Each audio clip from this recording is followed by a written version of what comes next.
কিন্তু সন্দেশখালিতে রাত্রি 12টা 2টোর সময় কিন্তু পিঠে বানাতে ডাক দেয়। সেই ট্র্যাডিশনটা কিন্তু ধরে রেখেছিল যে পিঠে বানাতে হবে। আসলে পিঠে বানানোর প্রলোভন দেখিয়ে, পিঠে বানানোর কৌশলে তাদের বুক এবং পিঠে যে শারীরিক প্রবৃত্তির ইন্দ্রিয়জাত অস্ত্রের আঘাতে ধর্ষণ শব্দটির প্রয়োগের মাধ্যম দিয়ে তাদেরকে দর্শন করেছিলেন, ভক্ষণ করেছিলেন, সেই ট্র্যাডিশনটা কিন্তু বাংলার প্রকৃতিতে এখনো জীবিত আছে। আমার লেখনের পরিভাষাতে তা কিন্তু প্রমাণ। পৃথিবীর পিঠে মহাযুদ্ধ, অশুদ্ধ সবুজে বনানি, চিরহরিতের বাংলায় রক্তে লাল, পশুদের মতো এখনো মানুষে কাটাকাটি, পশুদের মতো মানুষ এখন এখানে কাটাকাটি করে। টিএমসি কে বাংলা থেকে উৎখাত করা উচিত, অর্থাৎ টিএমসি কে, তৃণমূল কংগ্রেসকে উৎখাত করা উচিত। একান্ত কথাটি আমার নয়, কথাটি সাধারণ মানুষের। সম্প্রতি সন্দেশখালীকে কেন্দ্রায়িত করে আমার যে প্রবচন সোশ্যাল মিডিয়াতে ছড়িয়ে পড়েছে, ইউটিউব সংস্থা কৃপাবশত এটাকে ছোটোখাটোভাবে ভাইরাল করেছেন, লক্ষাধিক মানুষের কাছে এটা পৌঁছেছে। এটা অত্যন্ত আনন্দের বিষয়। সাধারণ মানুষ জানতে পেরেছেন, সাড়া দিয়েছেন। আমার প্রতি অনেকে শুভাকাঙ্ক্ষা জানিয়েছেন, তাদের প্রতিও আমার প্রেমাঞ্জলি এবং শুভাকাঙ্ক্ষা। কিন্তু বক্তব্য হচ্ছে টিএমসিকে উৎখাত করতে হবে। কাকে আনতে হবে প্রসঙ্গত তখন এসে যাবে, হয় বিজেপি আনতে হবে, না হলে সিপিএমকে আনতে হবে। এই যে বিজেপি, এই যে টিএমসি, এই যে সিপিএম, এই যে এবিসি, এই যে পিকিউআরএসটি, এমএনওপি, এই যে কতগুলো ইংলিশ অ্যালফাবেটস, এই কতগুলো যে ইংলিশ বর্ণমালা, কতগুলো বর্ণ, এগুলোই দিয়েই কি সত্যিকার অর্থে আমাদের রাজনৈতিক যে নীতি সত্তাটাকে প্রকাশ করা যায়? কাকে উৎখাত করতে হবে আর কাকে বসাতে হবে? আমরা সত্যি কোনো তৃণমূলের মমতাকে চাই না। আমরা সত্যি কোনো এবিসিডি, বিজেপি, এই যে ভারতীয় জনতা পার্টি তথাকথিত প্রচলিত ভাষায় যে শব্দগুলো প্রয়োগ করেছেন, সিপিএম, এই যে বাম জামানা, এখানেই বহু পাখির ডানা কাটার গল্প রয়েছে। হাতরাস, মণিপুর, কামদুনি, সন্দেশখালী, পশ্চিমবঙ্গ থেকে শুরু করে মণিপুর, ত্রিপুরা, মধ্যপ্রদেশ, ভারতবর্ষের বিভিন্ন অঞ্চলে কিন্তু ফুটে উঠেছে সন্দেশখালীর অনেক গল্প। তবে সন্দেশখালীর যে চিত্রপট, যে প্রেক্ষাপট, সেটা প্রমাণ করে দিয়েছে পশ্চিমবঙ্গের বাংলার রাজনীতির প্রেক্ষাপটে কি বিকৃত শৈল্পিকতার পরিচয় ফুটে উঠেছে। এখান থেকে 15 বছর আগে আমি জানতাম না তখন ভালো যে বাংলার প্রকৃতি, জীবনানন্দ দাশের যে রূপসী বাংলার প্রকৃতি, এখান থেকে মানে 2009 সালের পরে 15 বছর পরে গিয়ে 2024 সালে এসেও আজকের এই প্রকৃতি দর্শন করতে হবে, দেখতে হবে বর্তমান শাসক সমাজ টিএমসি রাজনৈতিক দলীয় সংগঠনের মাধ্যম দিয়েও। হয়তো সাধারণ মানুষ সেই জন্য এই কথাটি বলছেন। কেন বললাম 2009 সালের পরে 2024 সাল পর্যন্ত এই 15 বছর? কারণ এখান থেকে 15 বছর আগে বাংলার বর্তমান যে মানচিত্র, বর্তমান যে শৈল্পিক দুর্ভিক্ষের দুর্ভোগের যে চিত্র, সন্দেশখালী, হাতরাস, নানান কিছু যে চিত্র, যেটাকে আমি বাংলার প্রকৃতিকে প্রতীক করে বিশ্বের যে মানচিত্র সেটাকে ফুটিয়ে তোলার চেষ্টা করেছিলাম লেখনের মাধ্যম দিয়ে, গানের পরিভাষায়। সেখানে কথা ছিল আমি জনমে জনমে ফিরে আসবো আবার বাংলায়। আপনারা গানটা শুনবেন এক্ষুনি, শুনলে প্রকৃত এখান থেকে 2009 সালে বাংলার যে চিত্রপট যা ছিল না, বর্তমান সময়ে এখন কোন পরিস্থিতিতে আছে, 15 বছর আগের যে লেখা মানচিত্র সেটার সাথে সম্পূর্ণ মিলে যাচ্ছে। এই যে দূর ভবিষ্যৎ দৃষ্টিশক্তি হাতের কলমে সৃষ্টি হয়, এক অদ্ভুত বিষয়। সেই গানের পরিভাষায় আমরা যদি দেখি, সেখানে একটি কথা আছে, মানে গানের একদম লাস্ট শেষ লাইনের কথায়, চাই এমন ঘাস বাংলায় রবে যেখানে শান্তির মমতা ছড়ানো। এই যে রবে শান্তির মমতা ছড়ানো, আমরা তৃণমূলের মমতাকে চাই না, আমরা চাই শান্তির মমতাকে। গানের পরিভাষায় অনেক জায়গায় ফুটে উঠেছে। সেই 2009 সাল থেকে এই 2024 সাল, 15 বছরের এই বাংলার প্রকৃতিতে কি পরিবর্তন ঘটেছে আমার এই গানের লেখনির সঙ্গে, এই সুরের সঙ্গে, কথার সঙ্গে মিল আছে কিনা আপনারা মিলে দেখতে পারেন। আগে আমরা চলে যাই, গানটা শ্রবণ করি সুন্দর করে এবং পর্যবেক্ষণ করি। আমি বলবো প্রত্যেকটি লাইনটাকে অনুধাবন করুন, তাহলে পরিষ্কার হয়ে যাবে। তারপরে আমি গুটি কয়েক কথা বলার চেষ্টা করছি।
পিঠে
গানটি অবশ্যই স্টুডিও রেকর্ডিং করে রাখা হয়েছিল এবং আমাদের ভক্ত শ্রেণীর ভেতরে যে একটি ভক্ত মেয়ে রয়েছে তাকে দিয়ে এটাকে গাওয়ানো হয়েছিল, আপনারা দেখতে পাচ্ছেন।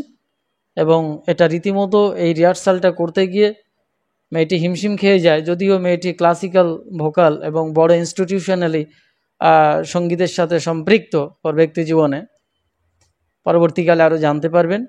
তো মেয়েটি খুব দারুণ গেয়েছে এবং খুব ভালো লাগবে, দেখুন। আমি এখানে গানের পরিভাষাতে বলেছি, যদি তোমার পাষাণ কোল ঘাসের বিছানা হয়ে আমাকে চায়, তৃণমূল উৎখাত করতে হবে। দেখুন, আপনি টিএমসিকে উৎখাত করে দিন, কিন্তু তৃণমূল, আপনি তৃণকে, ঘাসকে যদি উৎখাত করেন, তাহলে বাংলার প্রকৃতি কোথায় যাবে?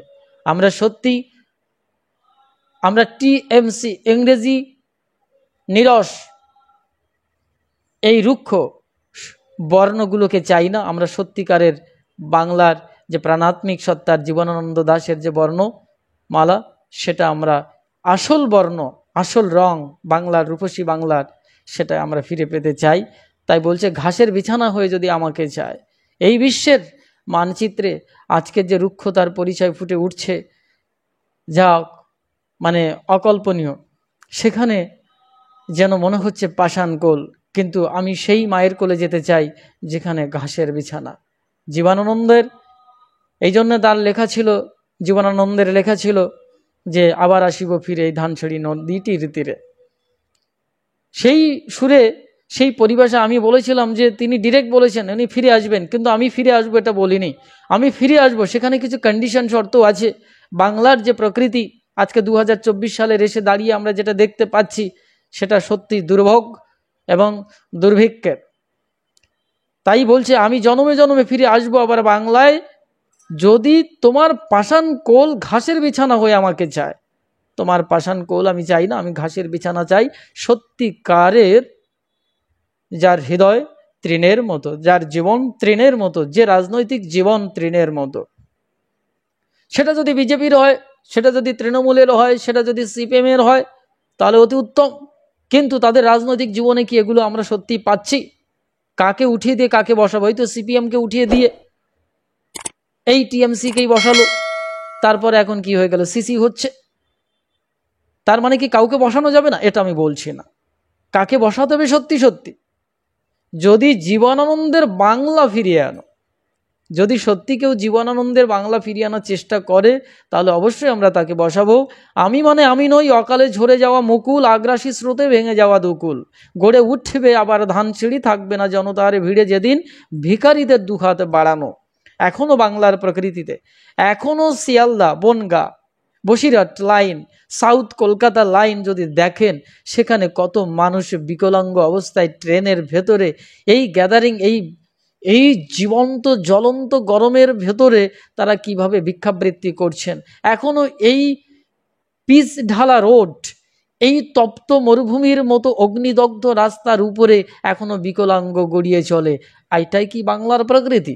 এর বহু ভুরি উদাহরণ বহু ক্যামেরায় উঠে এসেছে, শিল্পীর ছবিতে কিন্তু ফুটে উঠেছে। এই জন্য বলছে শিল্পী এখনো দুর্ভিক্ষের ছবি আঁকে। এগুলো অনেক গভীর বিশ্লেষণ, এ কথা বললে বহু দূর চলে যাবে। এটা আসলে এই শুধু বাংলার প্রকৃতিকে নিয়ে লেখা ছিল না, এটা ছিল সম্পূর্ণ বিশ্বের মানচিত্রকে কেন্দ্রায়িত করে। এতটা গভীর থেকে এটা এসেছিল, আমি জানতাম না তখন যে বিশ্বের পরিচিতি, বিশ্বের মানচিত্র এরকম একটা জায়গায় চলে গেছে। তখন বয়স কম ছিল, অভিজ্ঞতা ছিল না, অনভিজ্ঞতা ছিল, কিন্তু ভেতর থেকে এটা এসেছিল। তাই বলছে লেনিন এসেছিল, এখনো সাম্যতা আসেন। সিপিএম লাফাচ্ছেন মার্ক্সবাদ লেনিনবাদকে নিয়ে, সত্যি কি সাম্যতা এসছে? সাম্যতা কি তারা আনতে পেরেছিল? এই তো সম্প্রতিকাল মিদনাপুর থেকে প্রোগ্রাম করে চলে এলাম, সেখানকার যে জীবন চরিত্র, জঙ্গলমহলের যে বিচিত্র চরিত্র কল্পনার অতীত, যারা এই জ্বলন্ত সিপিএম সরকারের বিরুদ্ধে আন্দোলন করতে গিয়ে যারা হয়ে উঠল মাওবাদী জঙ্গল বাহিনীর, সেই ঘটনাটি মিদনাপুরের, পশ্চিম মিদনাপুরের সেই জঙ্গল এখনো আছে, যেখানে টাকা তৈরি হয়, সেখানকার এই চিত্রপট। তারা যারা আন্দোলন করছে, এই মাওবাদী সংগঠন, এই জঙ্গল বাহিনী যারা আন্দোলন করেছিলেন, তারাও একটা সময় আবার নারীদের উপরে অত্যাচার করতে শুরু করেন। আমি স্থানীয় লোকের কাছে এটা শুনে এসেছি যারা অভিজ্ঞ এবং প্রাজ্ঞ এবং মানে সম্পূর্ণরূপে এই তথ্য জানেন, তাহলে সত্যিকারের রাজনৈতিক নেতা কারা, সত্যিকারের বিদ্রোহী কারা, সত্যিকারের শাসক কারা, সত্যিকারের বামপন্থী কারা, সত্যিকারের সাম্যতাবাদী কারা। সত্যি কি লেনিন এসছিল বটে, কিন্তু সাম্যতা এসছে পৃথিবীতে, বাংলার প্রকৃতিতে? না, সাম্যতা এখনো আসেনি। এখনো কত হৃদয় ভালোবাসায় ভালোবাসেনি। সত্যি আমরা কি একে অপরকে, এই প্রতিবেশী, এই পারিবারিক, আমাদের পারিবারিক জীবনে পরিবারের সদস্যদের সঙ্গে, আত্মীয়ের সঙ্গে, কি অপরিচিত কোনো অতিথি এসেছে তার সঙ্গে কি সত্যি ভালোবাসাবাসি করতে পারছি? বাংলার প্রকৃতিতে সেই সময়ের ঢেকি চাটা চাল, তখন কষ্টে মায়েরা দুটো চাল বানাতেন, তখন কোনো অতিথি আসলে তাকে নারায়ণের মতো সেবা করতেন। সেই সব আতিথেয়তা কি বাংলার প্রকৃতিতে আমরা এখন খুঁজে পাই? প্রান্তিক অঞ্চলও হয়তো কোথাও কোথাও রয়েছে, কিন্তু সত্যি কি বাংলার প্রকৃতিতে সম্পূর্ণরূপে আমরা এটা পাচ্ছি? সেটা কি হারিয়ে গেছে না এখনো টিকে আছে? যেটা 2009 সালে আমার লেখনীতে উঠে এসেছিল, সেটা কিন্তু 2024 সালে এই দীর্ঘ 15 বছরের ভেতরে আজকে কিন্তু প্রমাণ হয়েছে যে সত্যি এগুলো আর খুঁজে পাওয়া যাচ্ছে না। কিন্তু সন্দেশখালিতে রাত্রি 12টা-2টোর সময় কিন্তু পিঠে বানাতে ডাক দেয়। সেই ট্র্যাডিশনটা কিন্তু ধরে রেখেছিল যে পিঠে বানাতে হবে। আসলে পিঠে বানানোর প্রলোভন দেখিয়ে, পিঠে বানানোর কৌশলে তাদের বুক এবং পিঠে যে শারীরিক প্রবৃত্তির ইন্দ্রিয়জাত অস্ত্রের আঘাতে ধর্ষণ শব্দটির প্রয়োগের মাধ্যম দিয়ে তাদেরকে দর্শন করেছিলেন, ভক্ষণ করেছিলেন, সেই ট্র্যাডিশনটা কিন্তু বাংলার প্রকৃতিতে এখনো জীবিত আছে। আমার লেখনের পরিভাষাতে তা কিন্তু প্রমাণ। পৃথিবীর পিঠে মহাযুদ্ধ, অশুদ্ধ সবুজ বনানী, চিরহরিতের বাংলায় রক্তে লাল, পশুদের মতো এখনো মানুষে কাটাকাটি, পশুদের মতো মানুষ এখন এখানে কাটাকাটি করে। শুধু পশ্চিমবাংলার এরিয়াতে না, ভারতবর্ষের বহু জায়গায় কিন্তু প্রমাণ পাওয়া যায়। কেউ মনে করবেন না আমি যে শুধুই টিএমসির বিরুদ্ধে বলছি। আমি কোনো রাজনৈতিক সংগঠনের বিরুদ্ধে বলছি না, আমি বলছি রাজনৈতিক বিকৃতিকরণের, রাজনৈতিক শুধু বিকৃত মেরুকরণের বিরুদ্ধে। সেখানে সত্যিকারের শান্তি প্রতিষ্ঠা করবার জন্যে যে আমাদের নৈতিক আচার প্রয়োজন, সেগুলো কি আছে, নাকি সেটা কুলের আচার, আমের আচার, তেঁতুলের আচার হয়ে যাচ্ছে, যার নাম ভ্রষ্টাচার, যার নাম ব্যভিচার? এই জন্য বললাম, চাই এমন বাংলার মাটি নেই যেখানে অহেতুক প্রাণ হারানো। যদি এমন রূপসী রূপ ফিরিয়ে আনো, তবে জন্মে জন্মে ফিরে আসবো আবার বাংলায়। এটার অর্থ হচ্ছে এই বাংলাকে প্রতীক করে এই পৃথিবী নামক যে সুন্দর সবুজ গ্রহ, সেখানে আমি আবার ফিরে আসতে চাই। এখানে যে মা আমার দুগ্ধ ভূমিষ্ঠ হওয়ার পরে পান করিয়ে বাঁচিয়ে রেখেছিল, যার গর্ভে আমি 10 মাস 10 দিন কি 9 মাস 10 মাস এরকম ছিলাম, তারপরে তিনি লালন পালন করে তার বুকের স্নেহ দিয়ে, আঁচল ছায়া দিয়ে মানুষ করেছিল, সেই মমতা আমি সহজে ভুলে যাব কি করে? যদিও আধ্যাত্মিক পরিভাষায় এটাকে মায়া বলা হয়েছে, কিন্তু ইহার গভীর তত্ত্ব অনুসারে যদি সৃজনশীলতার দৃষ্টিকোণ থেকে যদি আমরা দেখি, শৈল্পিকতার দৃষ্টিকোণ থেকে যদি দেখি, তাহলে এই মায়ের মমতা, এই মায়ের স্নেহ, আঁচল ছায়া, এটা কিন্তু শুধুই মায়া নয়, সেই জগন্মাতা মহামায়া প্রকৃতি সত্তার কিন্তু পরম প্রেমাত্মিক সত্তা এবং পরম স্নেহ। সুতরাং সেই দৃষ্টিকোণ থেকে বলা হয়েছিল যে এই সবুজ পৃথিবীকে আমরা সুন্দরভাবে ধর্মীয় দৃষ্টিকোণ থেকে হোক, নৈতিক দৃষ্টিকোণ থেকে হোক, প্রেমাত্মিক দৃষ্টিকোণ থেকে হোক, আমরা এক অদ্ভুত বিশ্বায়ন আনব, যেটা এখন উষ্ণ বিশ্বায়ন, গ্লোবালাইজেশন। এই যে বিশ্ব উষ্ণায়ন চলছে, বিশ্বায়ন না, বিশ্ব উষ্ণায়ন চলছে, পৃথিবী এখন অগ্নিদগ্ধ, মানুষ এখন বিক্ষিপ্ত, তাই দেবতা আসে, এখনো স্বর্গ গড়েনি। আমার গানের কথায় উঠে এসেছে, দেবতা এসছে, বহু অবতার পুরুষ এসছে এই জগতে। আজকে এখন ঘরে ঘরে অবতার বলে পূজিত হচ্ছে। কাউকে যদি একটুখানি মহাপুরুষ বলে দিচ্ছি তো আমার ছাল চামড়া জাড়িয়ে দিচ্ছে, এই উনি তো ভগবান ছিল, তোকে মহাপুরুষ বলার কে, সিদ্ধ পুরুষ বলার কে, তুমি নিন্দা করার কে, তুমি তার গুণ গাওয়ার কে? এই তো প্রচার হয়েছে নেতাজি আবার ফিরে আসবে। এই যে কত বছর, কত দশক ধরে, কত দশক আগের, 50-60 বছর আগের এই লেখা ভবিষ্যৎবাণী, আজও নেতাজি ফিরে আসেনি, কিন্তু তার দলের লোক আজও ভোট মেরে যাচ্ছে, তার দলের লোক আজও ট্রেন স্টেশনের, রেল লাইনের গায়ে লিখে রেখে দিচ্ছে যে রাম নারায়ণ রাম ফিরে আসবে, আবার নেতাজি ফিরে এসছে কি? অথচ তাকে যদি আমরা আজকে দুটো এই ভবিষ্যৎবাণীকে কেন্দ্রায়িত করে কোনো যৌক্তিক ছলে কোনো কথা বলি, অপমান না করে, যে এই দর্শনটা কারা প্রচার করেছিলেন, সেই মহাপুরুষটি করেছিলেন, না সেই ব্যক্তিটি করেছিলেন, না তার সম্প্রদায়ের মানুষ স্বার্থান্বেষী হয়ে এই কথা প্রচার করেছিলেন, যেটা বাস্তবেই পরিণত হয়নি। যে ভবিষ্যৎবাণী 50 বছর 60 বছর ধরে চলছে কিন্তু সার্থকতা পাচ্ছেন, এই ভবিষ্যৎবাণীর প্রায়োরিটি কি, এবং তাকে ভগবান বলে পুজো করছেন, এই দেবতা আসছে কিন্তু সত্যিকারের স্বর্গ কিন্তু আসছে না। মর্তের ভগবানেরা দলিতদের শাপে মরেনি। এক শ্রেণীর মানুষ এখানে দলিত হচ্ছে, সাধারণ মানুষ অবদমিত হচ্ছে, সাধারণ মানুষের শরীরকে বিক্রি করে নিয়ে যাচ্ছে, সাধারণ মানুষের শরীরকে সন্দেশখালির মতো মায়েদের চরিত্রিক বৈশিষ্ট্যকে যদি দেখি, তাদের শরীরকে ভোগ করা হয়েছে, কিনে নিয়ে চলে গেছে, তাদেরকে রুক্ষতার সঙ্গে অত্যাচার করা হয়েছে, সেগুলো অবদমিত করা হয়েছে, দলিত করা হয়েছে, কিন্তু তাদের অভিশাপে এখনো কিন্তু দেবতারা মরেনি। জেলের মাঝখানে আছে, 14 শিকের মাঝখানে আছে, 14টা রডের মাঝখানে আছে, কিন্তু তারা আরামে আছে, কিন্তু এখনো পর্যন্ত ওই রড খেয়ে যাচ্ছে। কি রড খাচ্ছে? চিকেন রড খেয়ে যাচ্ছে। কিন্তু এর ভুরি উদাহরণ আছে। ভাবতে পারছেন? সংশোধনাগার, জেল হচ্ছে সংশোধনাগার, যেখানে বাড়ি থেকে পাওয়া যাচ্ছে 500 কোটি টাকা 600 কোটি টাকা শিক্ষামন্ত্রীর, যেখানে প্রমাণ হয়ে গেছে সার্টিফিকেট, ভুয়ো সার্টিফিকেট বিক্রি করে এটা করেছেন, কিন্তু তার মামলার আজও নিষ্পত্তি হলো না। দলিতদের অভিশাপে এখনো ভগবান মরল না। তিনি কিন্তু এখনো ফ্রেঞ্চ কার্ড দাঁড়িয়ে রাখেন।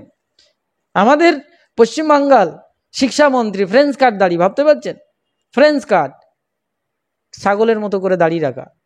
যাই হোক, এটা আমার বলার কোনো আবশ্যকতা নেই। যেখানে শিক্ষা সংস্কৃতি এরকম জায়গায় চলে এসছে, সেখানে তাদের যে দলিতদের যে অভিশাপ, সেখানে এই দেবতাদের আর কি হতে পারে? কিন্তু আজও তার বিচার হয়নি। আজও এই দলিতদের অভিশাপে সেই দেবতারা এখনো কিন্তু, মর্তের ভগবানেরা এখনো মরেনি। এখনো শূর্পণখা ছলনায় ভাঙে মন, ভয় যদি বিশ্বযুদ্ধ এসে যায়। শিল্পী দুর্ভিক্ষের ছবি আঁকে ঝাঁকে ঝাঁকে, মুক্ত পাখি আর উড়ছে না। ভাবতে পারছেন? হ্যাঁ, এখনো মন্দিরে দেবতারা চুরি করে ভোগ খায়। এখনো এই অত্যাধুনিক যুগে, এত টেকনোলজিক্যাল দুনিয়ায়, এখনো কিন্তু এই ভগবানের মন্দিরের ভেতরে কি করছে? এত শক্তি থাকা সত্ত্বেও চুরি করে ভোগ খাচ্ছে। যেমন কি খাদ্যমন্ত্রী ধরা পড়েছে, হাজার হাজার লাখো কোটি মানুষের পেটের ভাত মেরে দিয়ে ঘরে তার বউয়ের গলায় ঝুলিয়ে দিচ্ছে স্বর্ণ অলংকার, তার বউয়ের নামে জমি, টাকা পয়সা, ব্যাংক ব্যালেন্স তৈরি করছে, কিন্তু সমাজের, বাংলার প্রকৃতি ডিসব্যালেন্স করে দিচ্ছে। এই দুর্ভোগ ভুগছে সাধারণ মানুষ, আর ভোগ করছে এই মন্দিরের দেবতারা, চুরি করে ভোগ খাচ্ছে। এদের বিচার এখনো হচ্ছে না ঠিকঠাক। কিন্তু এত কিছুর পরেও প্রত্যাশী মন, জনগণ চাই বাংলার এমন মাটি, এমন ঘাস বাংলায় চাই, যেখানে রবে যেখানে শান্তির মমতা ছড়ানো। যদি এমন মায়ের মায়া ফিরিয়ে আনো। আমরা শুধু তৃণমূলের মমতা নয়, বিজেপির নরেন্দ্র মোদীকে নয়, সিপিএমের যিনি ছিলেন প্রাক্তন জ্যোতি বসু, তাকে নয়। আমরা সত্যি বাংলার প্রকৃতিতে সেই রূপসী রূপের সেই জ্যোতিকে ফিরে পেতে চাই। আমরা সেই নরেন্দ্র মোদীকে ফিরে পেতে চাই, যিনি নর ইন্দ্ররাজ, যিনি এই জনগণের সত্যিকারের একজন রাজনৈতিক নেতা হয়ে উঠবেন, জনগণের ব্যথায় ব্যথিত হবেন এবং প্রকৃত শান্তি প্রতিষ্ঠা করবেন। আমরা সেই মমতাকে চাই, তৃণমূলের নয়, যে মমতার ভেতরে সত্যি মমতা রয়েছে এবং শান্তি প্রতিষ্ঠা করবার জন্য প্রয়াস রয়েছে সাম্যতার দৃষ্টিকোণ থেকে।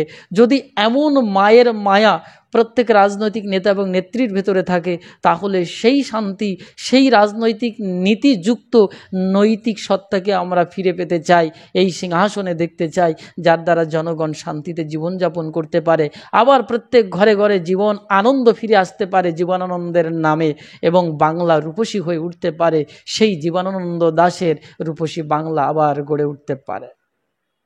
যদি সেটা হয়, তাহলে আমরা অবশ্যই যে ইংরেজি পরিভাষায় টিএমসি, বিজেপি, সিপিএম কথিত প্রচলিত যে রুক্ষ শব্দগুলো, এগুলোকে উৎখাত করে দিয়ে সত্যিকারের আমরা নরেন্দ্রকে প্রতিষ্ঠা করতে চাই, সত্যিকারের জ্যোতিকে প্রতিষ্ঠা করতে চাই, সত্যিকারের মমতাকে প্রতিষ্ঠা করতে চাই।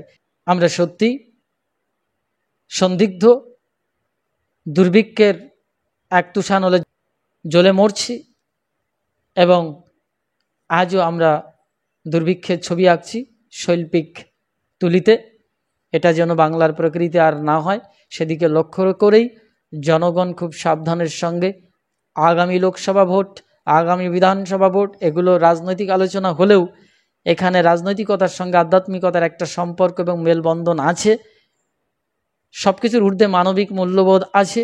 সেই দৃষ্টিকোণ থেকে কথা বলতে গিয়ে তাই বললাম যে কাকে উৎখাত করবেন আর কাকে রাখবেন, এটা কিন্তু সাধারণ জনগণের মানবিক মূল্যবোধের উপরেই, সঠিক সচেতন মানসিকতার উপরে, সঠিক বুদ্ধিসত্তার উপরে, বুদ্ধিমত্তার উপরে কিন্তু সঠিক ভগবান এই মর্তলোকে প্রতিষ্ঠিত হতে পারে, অর্থাৎ রাজনৈতিক সিংহাসনে প্রতিষ্ঠিত হতে পারে।